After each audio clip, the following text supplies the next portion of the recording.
Ramai buyer tanya saya, James, bank paksa ambil insurans rumah tapi nak pilih yang mana? Jangan main saja. Silap pilih, rugi beribu ringgit. Jom kita kupaskan MRTA lawan MLTA dalam 90 saat. What is MRTA? Apa tu MRTA?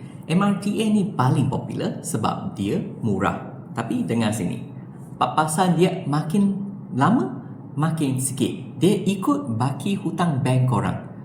Kalau apa-apa yang jadi, bank dapat duit dan rumah settle, rumah loan dia settle. Tapi family korang tak dapat cash sesen pun. Dan ingat, MRTA ni dia melekat kat rumah tu. Kalau korang jual rumah lepas 5 tahun, insurance tu burn macam tu je. Lepas tu kita bandingkan dengan MLTA, Mortgage Level Term Assurance. Sekarang tengok MLTA pula, bayaran bulanan memang tinggi sikit, tapi papasan dia maintain sampai habis.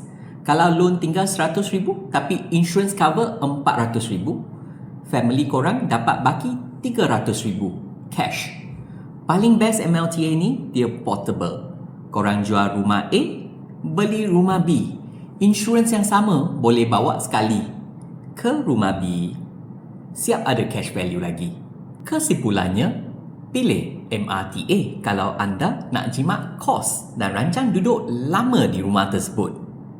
Pilih MLTA kalau anda seorang pelabur atau mahu perlindungan ekstra untuk keluarga. Nama saya James. Ada apa-apa soalan? Komen di bawah. See you!